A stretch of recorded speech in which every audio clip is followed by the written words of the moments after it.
Covering the world of professional wrestling from post to post, a show for the busted open nation. This is the Nation's Corner. Here are your hosts, Front Row, Debhausen and Tony Justice.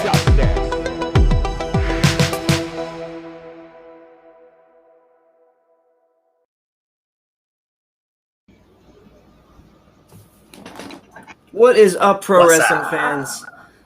Man, welcome to the Nation's Corner. We got a lot to cover in a short amount of time tonight. We got the return of CM Punk. We've got a bunch of NWA stuff. We've got SummerSlam. We've got TakeOver and special guest Lady Frost coming up at the second half of the show.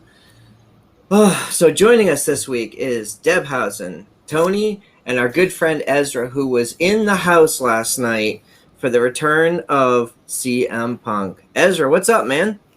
What's going on, guys? Thank you for having me on. I appreciate it. Glad to be here to give you guys a little first-hand report of what happened in the history-making night of AEW Rampage in Chicago. Okay, so let's jump right into it. So we were on Zoom last night, and anybody who's on these Zoom parties knows when you're doing a watch-along, there's a lot of cross-chatter, and everyone's having a good time, right? But during this, we kind of knew what to expect. It was the worst-kept secret in pro wrestling history, but the anticipation was still at an all-time high. So Rampage starts at home. We see everything get quiet. We hear the crowd. And what was it like for you when Rampage started live? The crowd was already hot from start to finish, even through the tapings of Dark. They were just ready and rumbling to go. The crowd was just, there was electricity in the building from the time everybody walked into the building to get their seat, to get their merch, all the way to the beginning of Dark. It was just real. And then as soon as that CM Punk chant roared at the beginning of Dark when the show started, there was an anticipation in the building.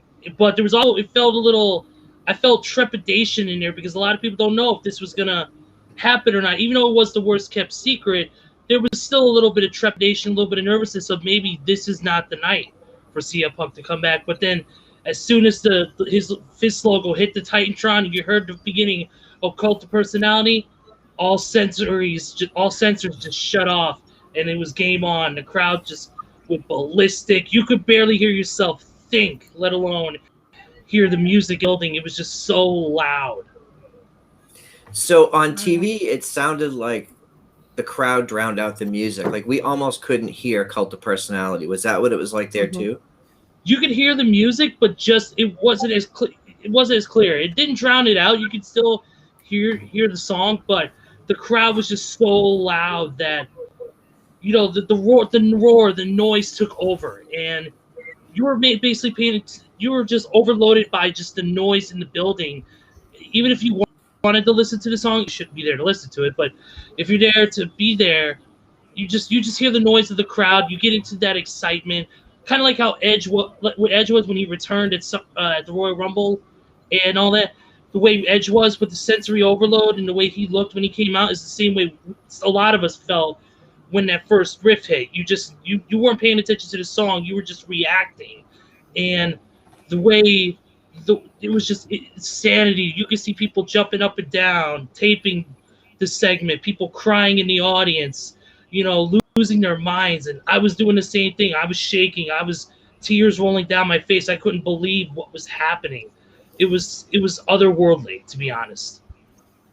That's a good word for it. Yeah. So when Punk hit the ring and he started to talk, and so I want to get into a little bit of his promo, because CM Punk is famously pro women's wrestling, right? So the first thing that he says when he gets in the ring is he puts over Britt Baker. How cool. Giving her the Britsburg entrance reference. Britsburg. But what was it like hearing him speak and talk about? So what were your feelings, and what was the feeling in the crowd when he started talking about, that his time away and why he needed to be away? I think the crowd was just they were waiting with bated breath to see what he was going to say, because AEW and how their system when it comes to promos works. There's no scripts, there's no writers. It's just bullet points, and it's go out there and say what you want to say within the context of the storyline. And we know in the past, CM Punk with a microphone, it can be dangerous a little bit. But Punk kept it to a respectable level. It just seemed like he wasn't there to put himself over. He wasn't there to put AEW over. He was just genuinely glad to be back, and the crowd was just happy to hear what he had to say. And for him to put over Britt Baker, and for him to say, I'm here to work with these young talent. I'm here, and there's some scores to settle in the back. It even said, that I understand, if you guys felt disappointed for the decisions I made personally over the years, I get it. And I hope you guys do too. And this was all genuine. This was not where wrestlers, like to put on a show, put on a character. You could tell from Punk from the minute he walked out of the building, when you saw his face nearly crying because of the crowd noise and the anticipation, him jumping into the crowd on the way down to the ring, almost crowd surfing. You could tell the moment he spoke, he was speaking genuine to the crowd, not just as a character. So I want to get everybody's opinion on this. We've been talking about this all week in our Zoom chats and online in the Discord. What would Punk's first opponent be? And my perspective was it didn't make sense for him to come in to face a baby face of the magnitude of Darby Allin, because he's super popular and Punk's super popular, and that didn't make sense to me. But in the moment, it made sense to me when he called out Darby Allin, especially since the match is only a couple weeks away, right? Mm-hmm. So what do you guys feel about him being the first opponent? Well, I'll go first because everybody knows I'm a Darby fan. I'm super excited. I have no qualms about CM Punk going against Darby. I'm super excited. I think they're both kind of kindred spirits in a way.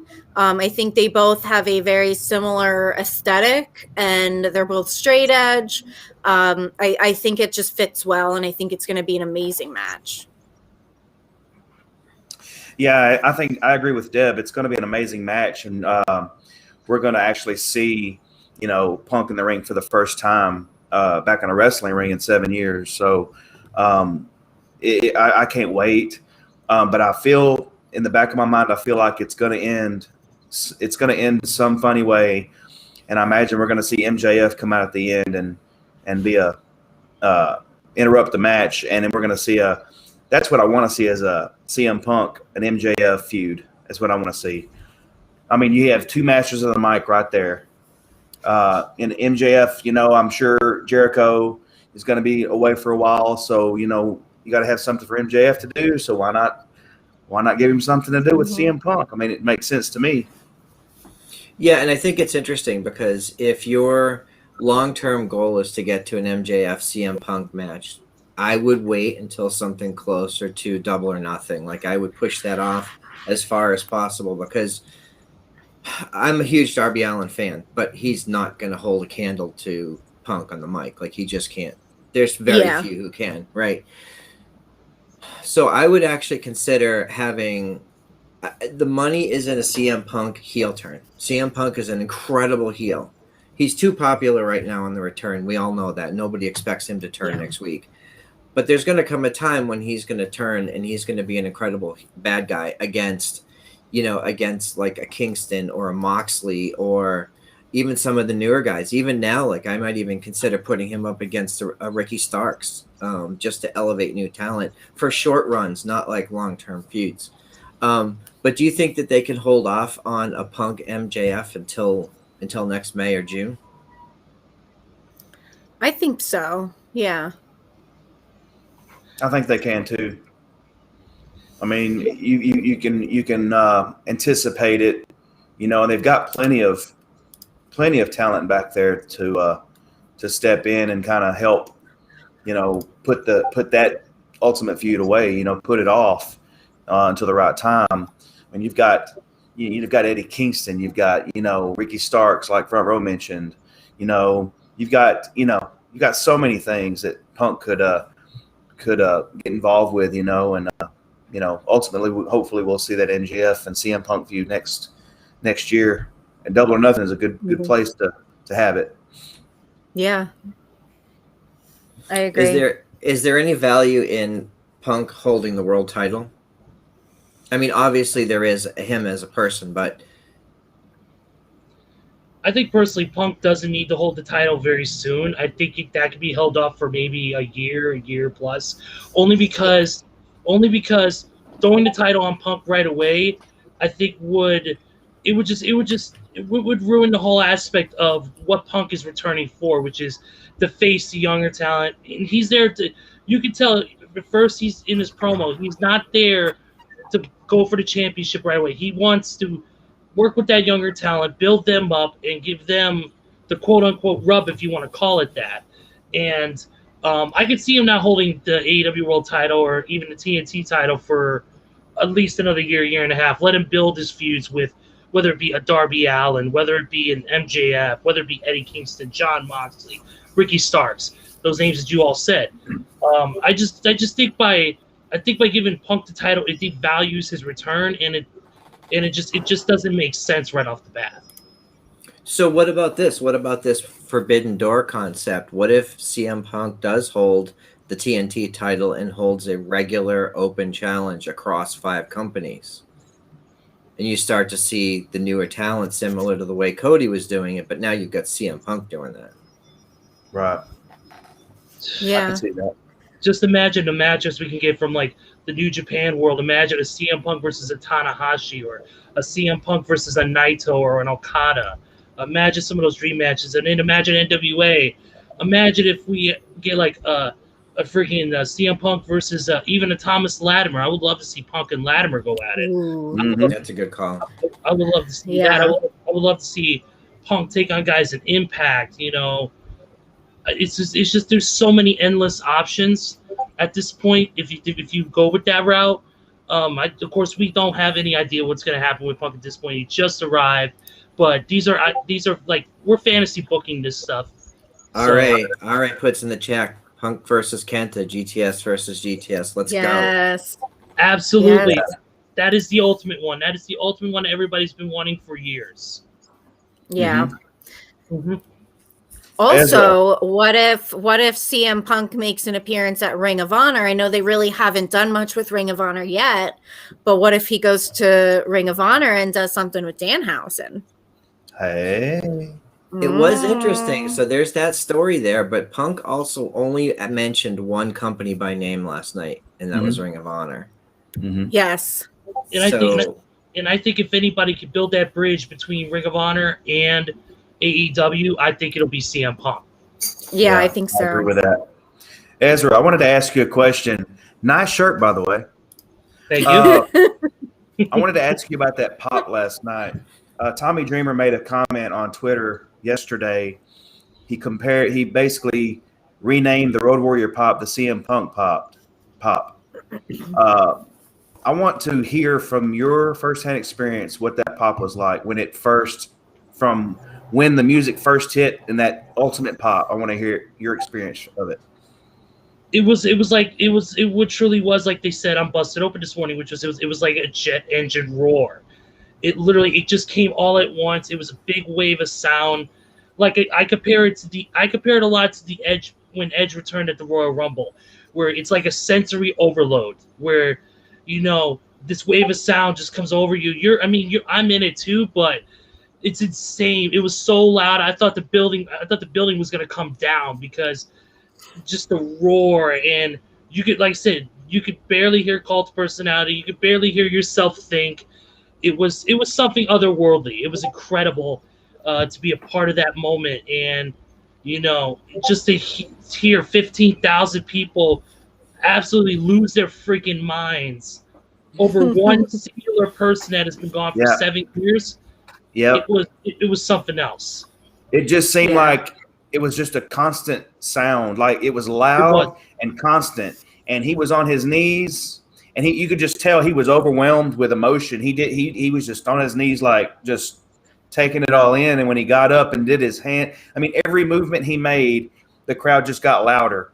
And it's like you've heard the term where you have the crowd in the palm of your hand. He had the crowd in the palm of his hand last night. Every movement he made with his hand when he was in the ring doing his promo, he would do do this, and the crowd would quiet for him to speak. It was just amazing. It was amazing. That was exactly what it was too. It was a constant wall of sound, whether it was them roaring and cheering or whether it was them chanting CM Punk. It was constant. There was not a time where the crowd was silent. And I think Tommy mentioned it today on the show, is that there were their layers. There was the anticipation pop, then there was the music pop, and then there was his appearance pop. And like each thing that happened brought with it this new wave of energy. It was like a lull, not really a lull, but it went from a 10 to a 9 back to a 10. It was this interesting wave. If you go back and watch it, there's whole segments to the pop crowd reaction. Yeah. It's amazing. Yeah, I felt that too, because when the music hit, I screamed. And then at first I was thinking, like, what if this is MJF just swerving us? And then he walked out of the tunnel and I was like, oh my God, it's really him. So just real quick, I know we don't have a ton of time tonight. We want to try to keep everybody, get everybody off the show before 8 o'clock to get over to watch SummerSlam. So we're not going to do a ton of SummerSlam and takeover coverage, because everybody's done that coverage. You can watch all the match-by-match breakdowns on Busted Open this week. I know Sam did a bunch of coverage this week on his shows as well. But I also wanted to ask, so when we talk about feuds with Punk, obviously Jericho has a history with him. Are we interested in seeing them rekindle that, or do we view that as, well, that was a WWE thing, like that's can be left in the past? I'm interested to see it. Yeah. Because they can do so much more. They can do so much more in AEW than they could do in WWE. They can take it to another level. Yeah, both of them have a very creative mind for wrestling, so they could do something that's more interesting than what they had before. Yeah, I think to me they're both good storytellers, and I'm not going to say I won't watch it because I want to see what the story is. I'll wait and see what they present. But right now I'm fine with that, waiting a while. Right. Yeah, it's without the change of restrictions that WWE had on them, with AEW, with the way they're structured in the storytelling and the creativity they are given, I think this feud can be rekindled, and I think it could be better. Personally, I think because with two creative minds like Jericho, like Punk, I think they can really tell an even better story than what they did in WWE. And mind you, their story in WWE was great. The best in the world versus the best in what I do. I thought that was great, but I think they could do better in AEW because of no chains and no restrictions when it comes to storytelling. Well, I think something to note too, if you think about, so what were one of the most exciting things that we saw in WWE was the Ronda Rousey, Becky Lynch stuff, because Ronda was given the freedom to really cut some promos and say some really harsh things in her, not only in her promos, but her social media was like off the chart real, but it felt real. Punk is on a different level. When Punk becomes a bad guy and he wants to start attacking the fans and the company and the people there, holy crap! If you think Bully's critical, like Punk's gonna cut some holes in that stuff. It's gonna look like Swiss cheese when he's done with it, and it's gonna be. I can't wait to see it. To be honest with you. Yeah, I think he's going to do some great things, and we know that he wants to work with a lot of the younger talent. He wants to bring up the younger talent, so it's going to be really interesting to see what happens. They could do a lot of long-term storytelling with this. Yeah, I agree. Mm-hmm.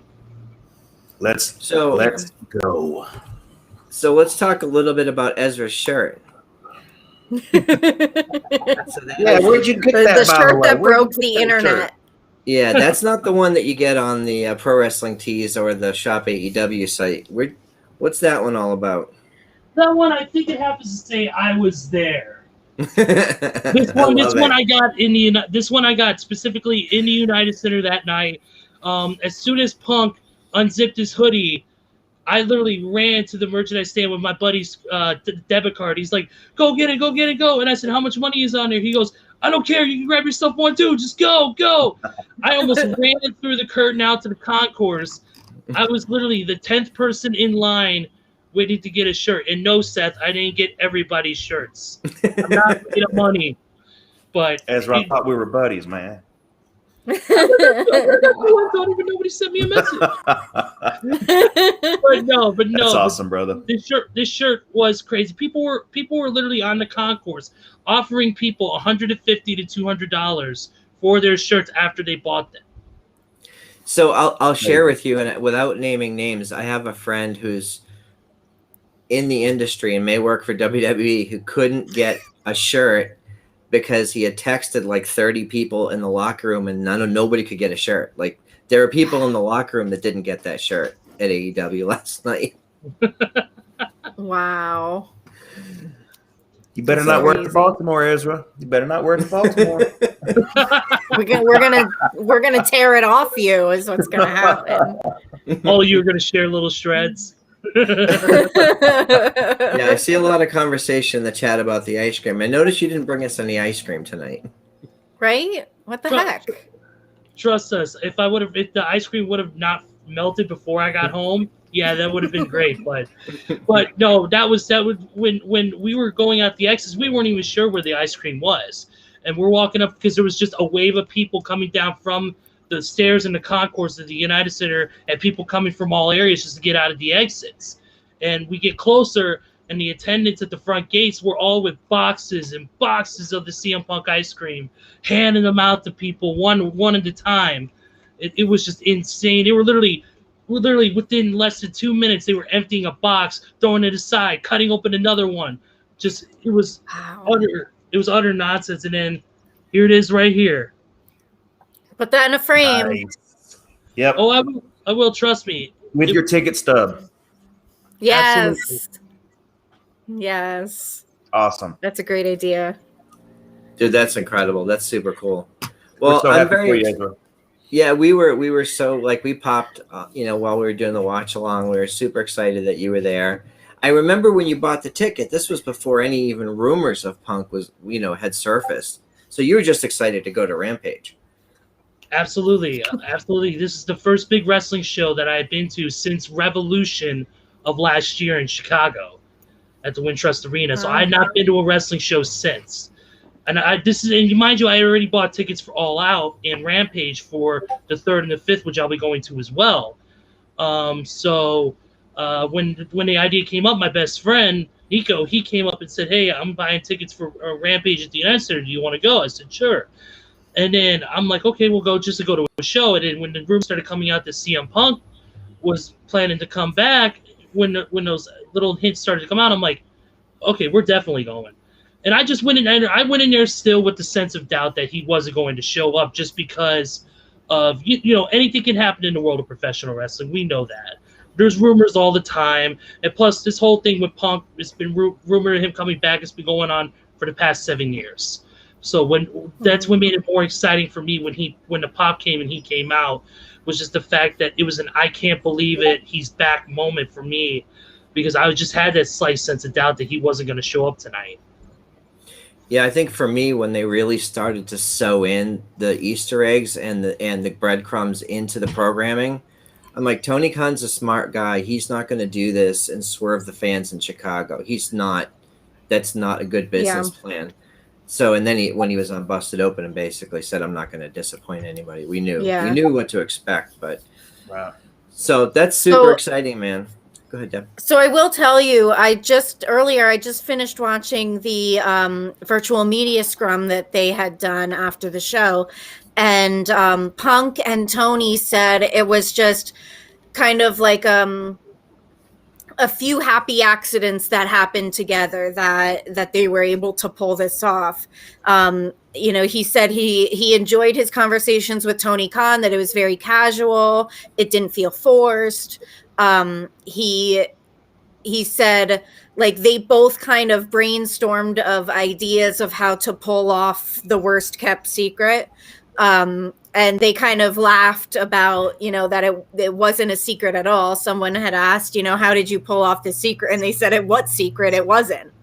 But it was interesting to hear them both talk about it, and like the look of excitement on both of their faces, that CM Punk kind of orchestrated how to put in those little Easter eggs to kind of say it without saying it.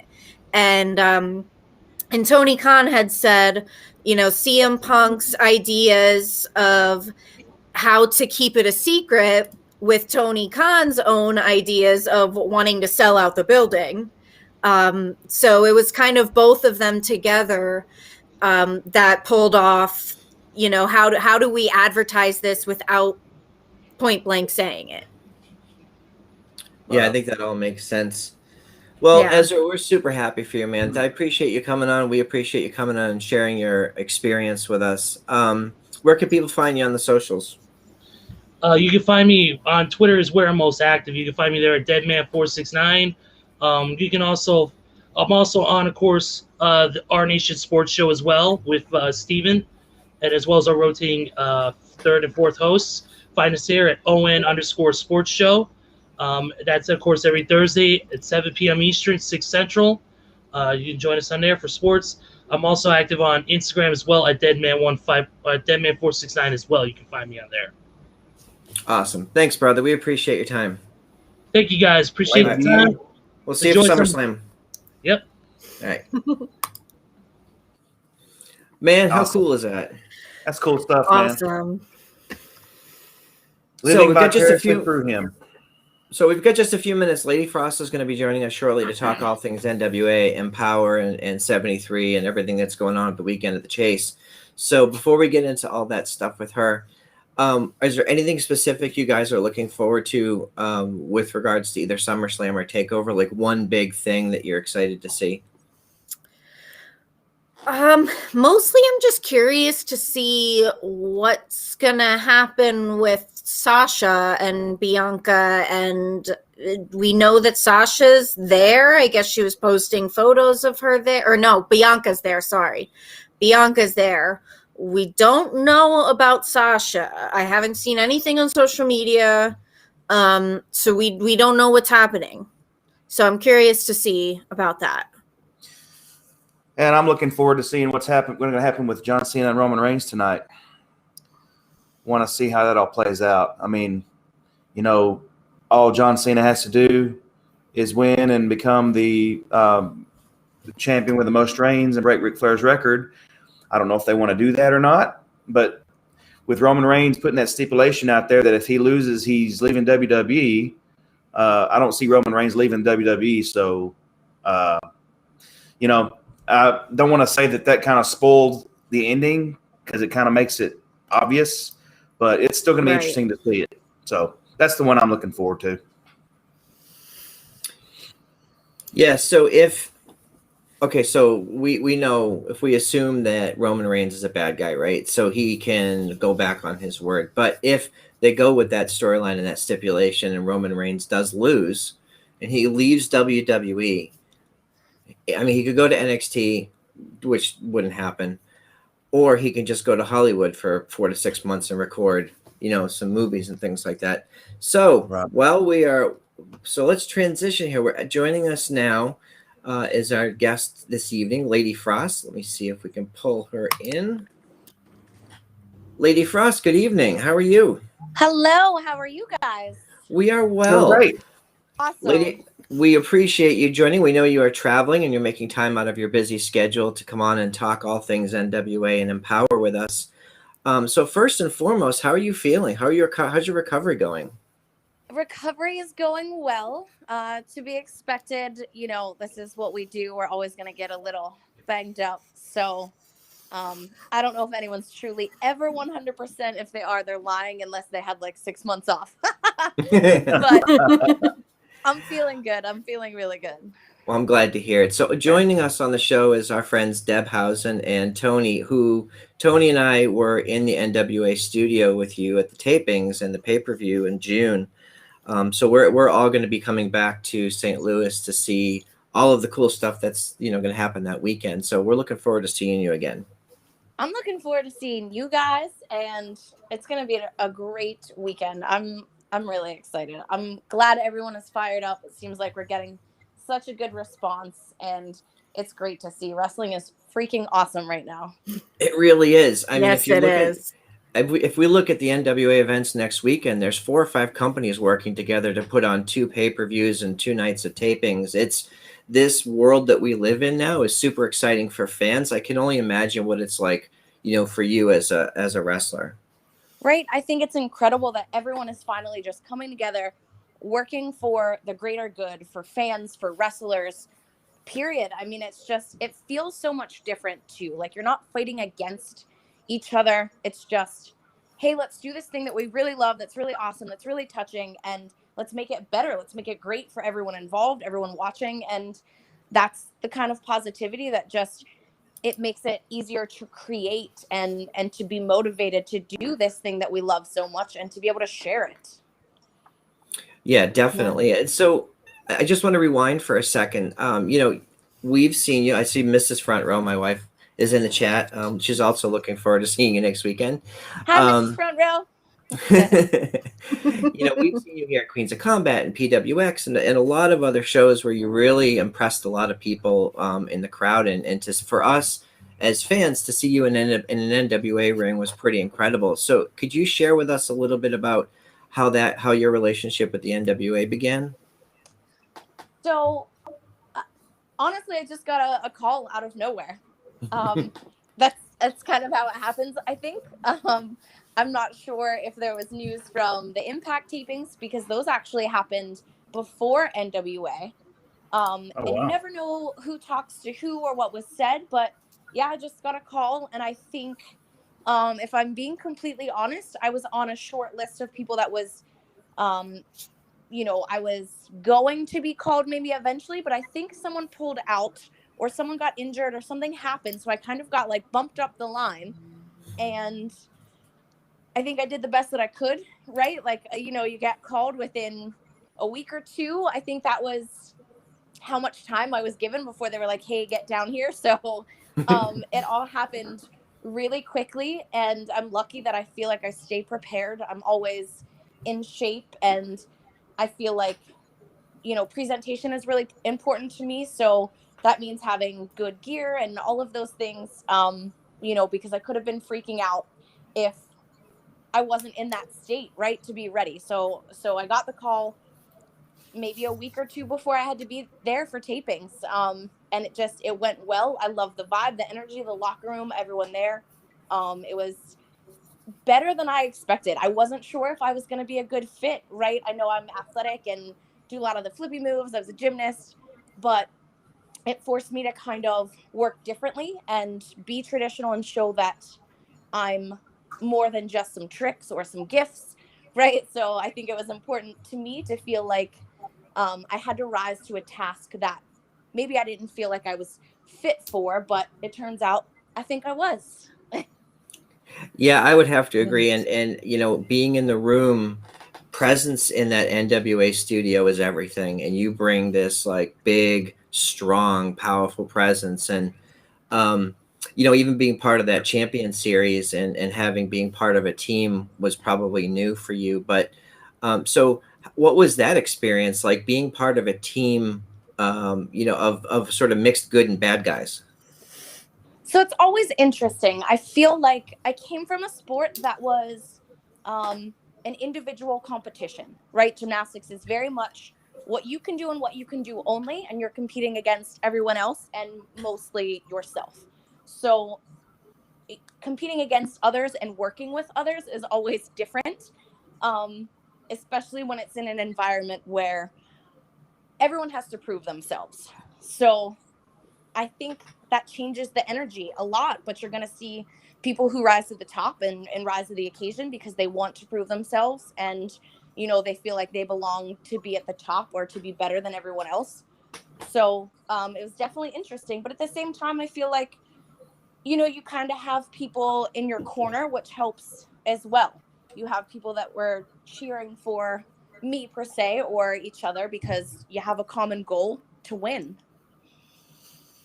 Yeah, and I have to give you a lot of credit because, you know, folks know that these are television shows that are taped sometimes out of order, and parts of that champion series were a little confusing to us in the room, but you and some of the other performers were so clear and so good at helping us understand the story being told without being coached by like a producer or anything, that I really have to thank you in helping us be better crowd members.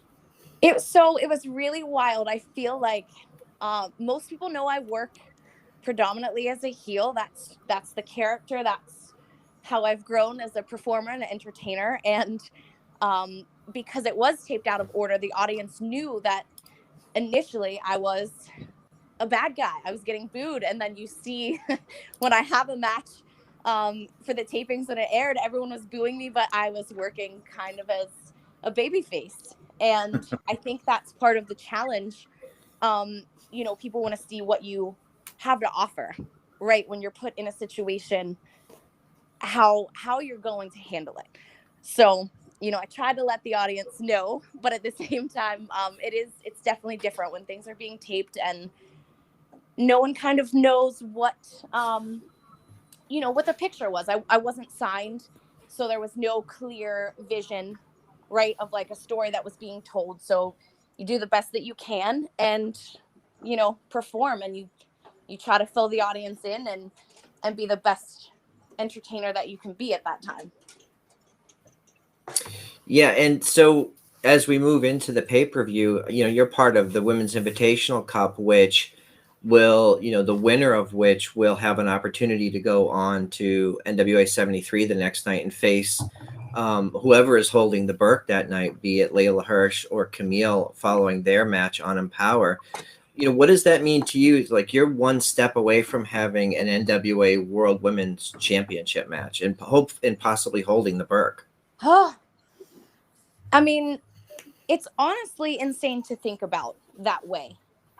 It's really crazy how quickly things change, and you work really hard, or you hear a whole lot of no's, and then all of a sudden you're facing the biggest opportunity of your life. And the word surreal gets thrown around a lot, but it genuinely is surreal. I think, you know, there's only so much preparation you can do before you're facing 9 other opponents and then the biggest possibly opportunity of your career. But the history, the lineage, the everything involved behind the Burke and the title is something that almost every female in the industry can relate to. And it might be more personal for some, and for me, just performing in general with the NWA, because my grandfather was a wrestler there. It's, you know, even more poignant for me to be there and to make that statement and to make history. That's so exciting. And Will Martin's in the chat. I see Will is one of the hosts of the NWA post show on the This Is Pro Wrestling team, the Bearded Trio. Shout out to Will and Gary and Doc.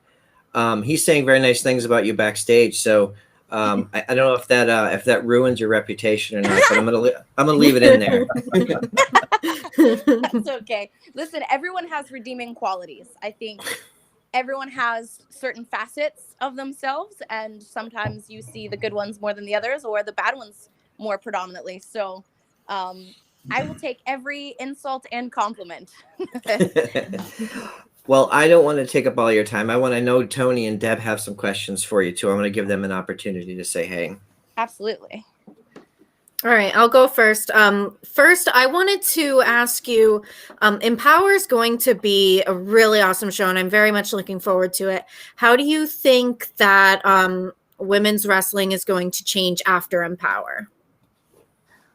I think that it's going to be undeniable to understand the value that women bring to this industry, this business, and it's a statement. It's a big statement, and I think selling the place out and Mickey James predominantly leading this charge is something that will forever be written in history as this changes everything moving forward.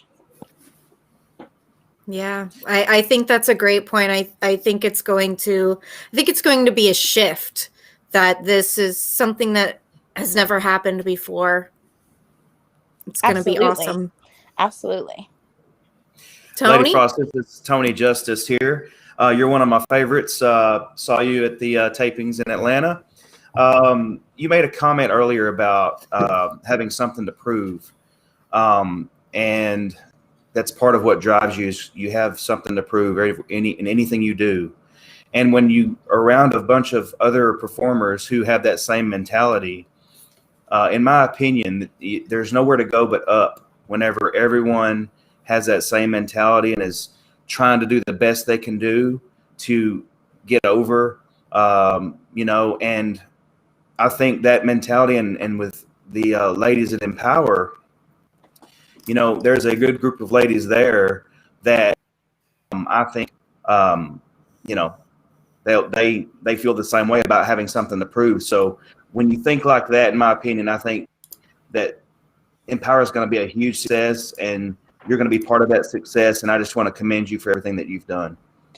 Thank you very, very much. And I do feel like there's a difference between having something to prove when you're fighting for one spot on a card or two spots, right? And I think everyone wants to prove something, but we all want to collectively make a really great pay-per-view and event as a whole. It's not, we already have a spot, right? We're not fighting for a spot. So I think everyone just has to prove as a whole we can do this as women, as wrestlers in general. I think the hard part is out of the way. Yes, we want to prove ourselves on the pay-per-view, but I think everyone brings something unique. I'm a firm believer it's not one person's spot. I think we can all make an impression and all make money or all do this thing that we love, and it doesn't have to be so cutthroat because things are changing and everyone wants to just enjoy what everyone else has to offer. You don't really have to pick and choose. You can, and that's the great thing. There are options out there, but now that we're bringing everything together,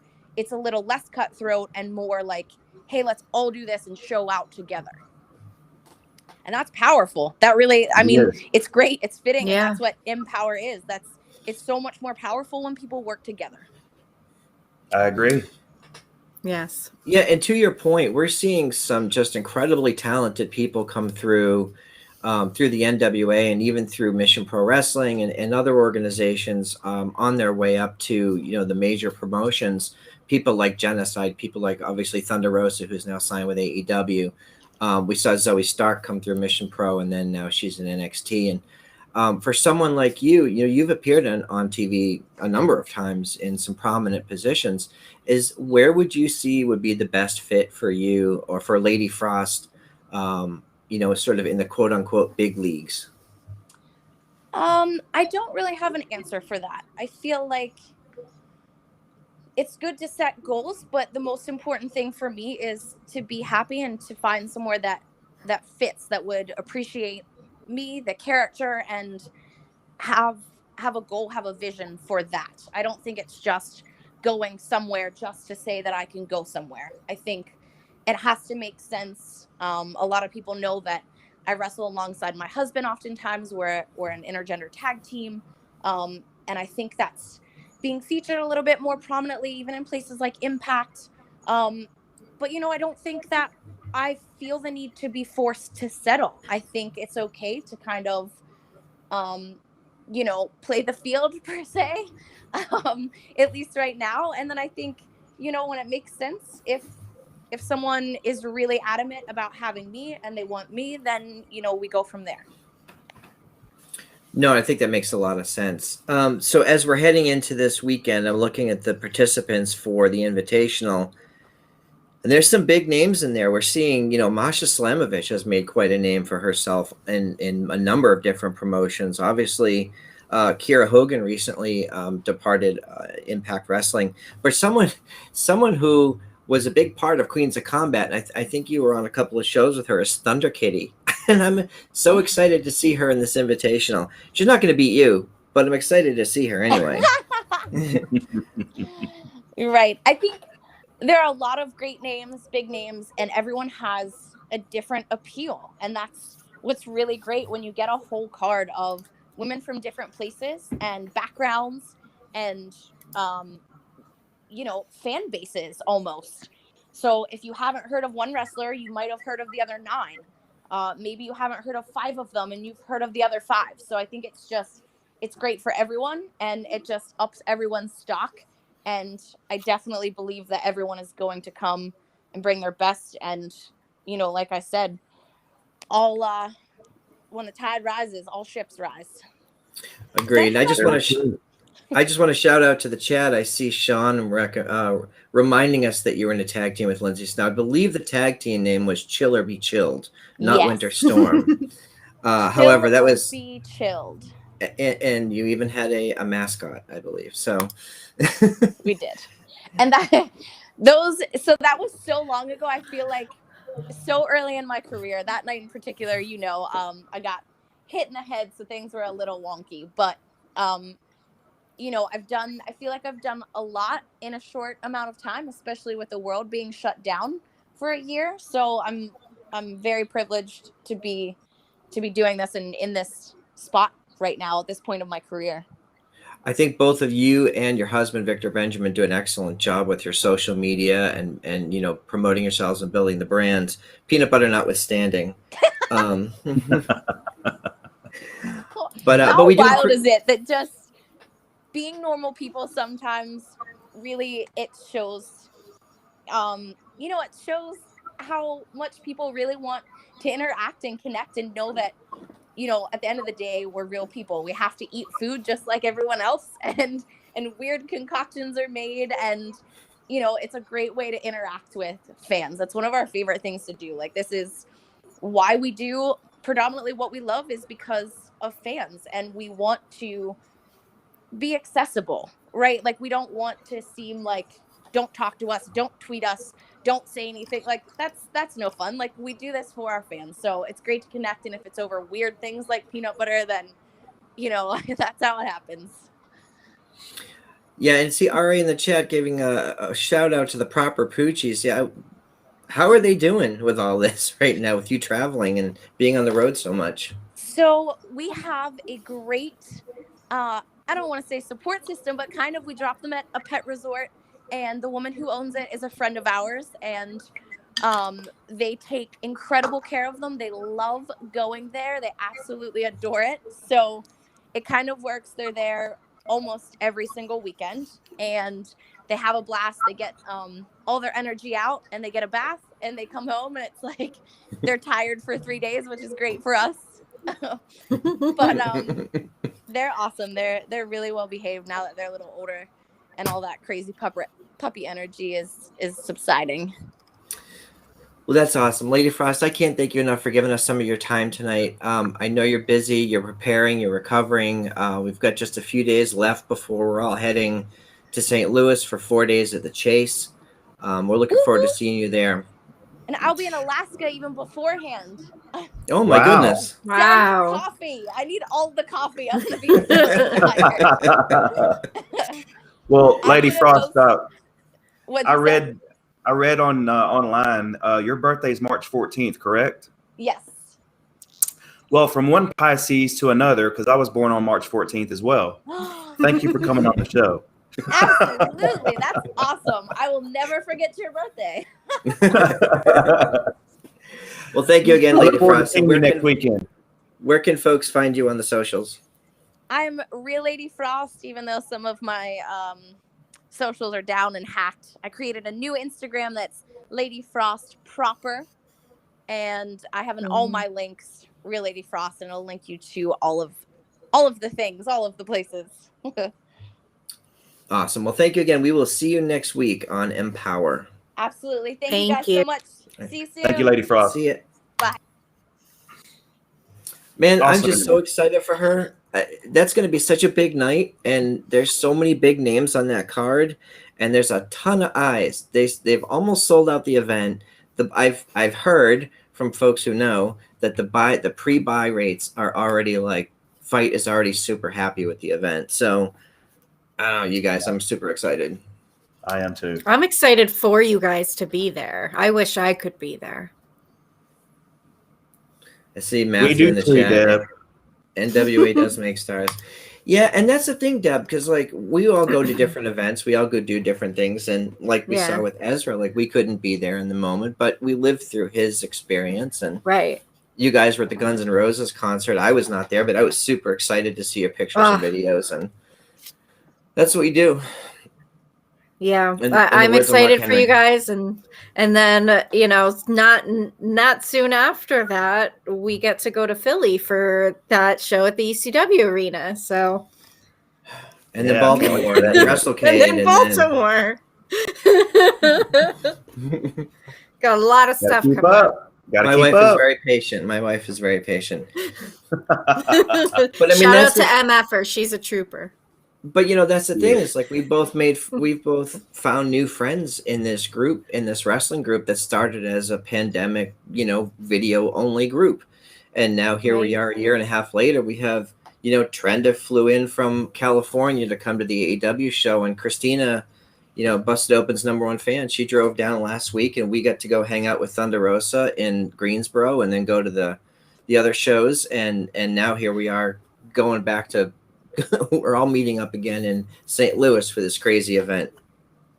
I think Trenda wants to go to everything. Like I think she's trying to go to Philly too now. Trenda's going everywhere. I adore Trenda. If I suggest that something's coming up, she'll buy a ticket. Like that's just it. Yes. Yes. No way fans are butts. and then Tony always finds a way to reroute his route to make sure that he's attending everything. That's what the greatest truck driver of all time does. Absolutely. Tony, you coming over for supper tomorrow? I'll be right there. Oh, Trenda is going to Philly. She just said in the chat she is Oh going. my God, she is. All right. Yes. Trenda and Tony are gonna be the #1 traveled nation members. I'll take it. I'll take it all day. It's like those old school photos where they put the people in the background. You're like, there's Tony and Trenda in every one of those pictures. Yes. Yes. Okay, well, we're going to end a few minutes early tonight to give folks a chance to go get some snacks and get ready for SummerSlam. I appreciate you guys jumping on. We always have a good time, and it was fun talking to Lady Frost and obviously hearing Ezra's perspective on the CM Punk debut. It's just a great time to be a fan. There's so much cool stuff going on. Yeah. That it is. And it's only getting better. So, Deb, where can folks Absolutely. find you on the socials?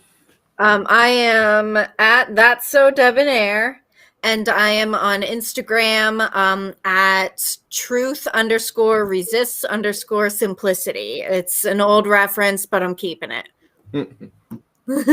Tony? You can find me on Twitter and Instagram at Tony Justice AJFA. And for those of you that are Metallica fans, I don't have to tell you what AJFA means. And I am WWE Front Row on Twitter, and you can find us on all the socials at The Nation's Corner, except Twitter, which is just Nation's Corner. And appreciate everybody watching, and we will see you all next time. Oh, quick programming note. Next week, as we mentioned, we're going to be in St. Louis, so we will not have a live show on Saturday.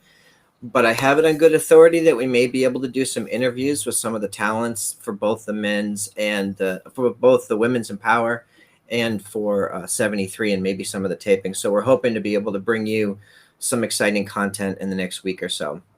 So again, no live show next week, but more to come. All right. Thanks, everybody. Have a great week. Woo!